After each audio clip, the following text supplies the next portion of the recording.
right, this video will hopefully be helpful to you for our response journals that the students are going to be keeping as the year goes on.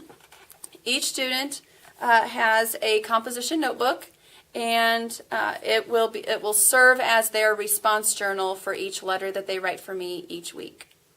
Each student has one letter per week due, and it's due. Each student is in a group with other students that have it due on the same day. So if your student has a red star on the front of their journal is always going to be due on Mondays. One letter per week. So red stars are due on Monday. Blue stars are due on Tuesdays. Gray or silver stars are due on Wednesday. Green stars are due on Thursday. And yellow stars are due on Friday. So I wanted to kind of let you know what the expectations are for each letter. Each student on the inside of their response journal, they have 3 things to help them complete their journal. The first thing is a guideline for what each letter should have in it. And it says the body of their letter. It needs to be written as a friendly letter. So you need to have the date, the greeting, the body of the letter, the closing, and the signature. And the letter is written to me.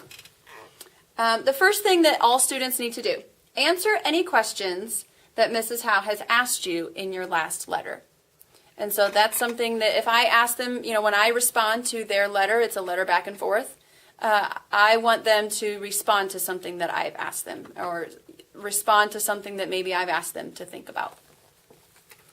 Then they need to tell me what is going on in their book right now. And that's something that is kind of difficult for kids because they want to tell the whole story.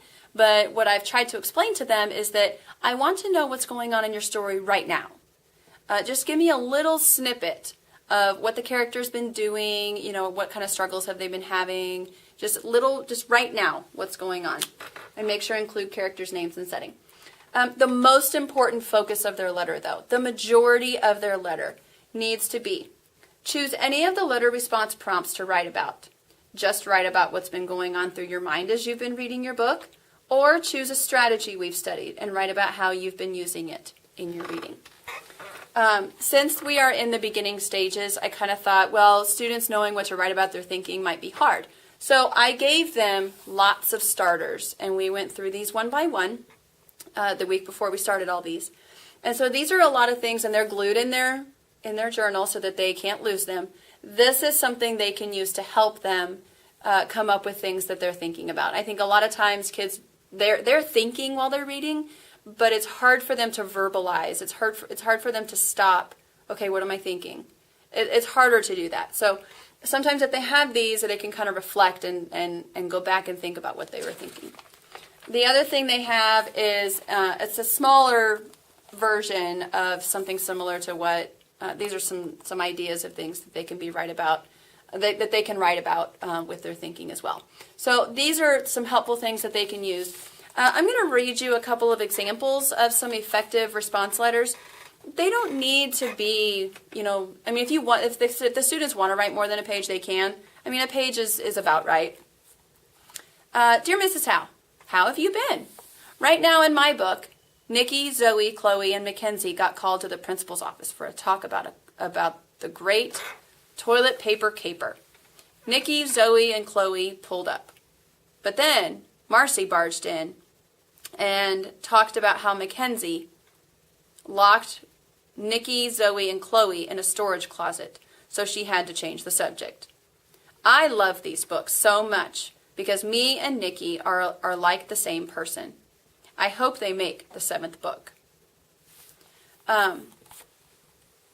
Since we are definitely in the beginning stages, this is an appropriate letter for right now. The main focus was not thinking. However, this person wrote a short description of what was going on and included some of their thinking because they're kind of thinking about how they are like one of the characters in the story. And so what I have asked this particular student to do is, what are some ways that you and Nikki are alike? And do you think that helps you understand your characters even better? And so when this person writes their next letter, they're going to answer what are some ways that you are alike with this character? So that's an effective beginning of the year letter to do. Another example, I am reading 10 Ways to Make My Sister Disappear by Norma Fox Mazer. I have had some questions while I've been reading this book. Right now, Sprig's dad is in Afghanistan for 6 weeks. Sprig's substitute teacher's girlfriend is gone for 1 year, from a year to 14 months. Sprig thinks that now her teacher hates her for bringing that up, but her friend Bliss thinks that it was a good idea because the teacher needed to talk about it so he would not be so sad. I learned things throughout the book, like Sprig's made a deal with her sister Dakota that she will not cry when someone brings up her dad. I felt really sad when Sprig's mom told Dakota and Sprig that their dad was going to be away for a long time, in a place that's really dangerous and a lot of people die. I wonder if Sprig's dad will come home early because something happened and they would get to see him sooner. And so that letter was focused mainly on the reader's feelings and some things that they have been wondering. So I have asked this particular student, I told this particular student that I've talked to people that have been in this similar situation and that it is a very hard situation. And I told this person, I like that you are feeling sympathy for the characters, and do you feel like this helps you understand the story better, and how does it help you understand the story better? So I hope this video is helpful for expectations for the response journals. Each student has one of these to do a week, and I get them back to them as soon as possible so they can start working ahead. They can work on these in class, and I do give them reminders at the end of the day to make sure that they get these turned in very soon on their due date. So let me know if you have any questions about this, and I hope this video was helpful.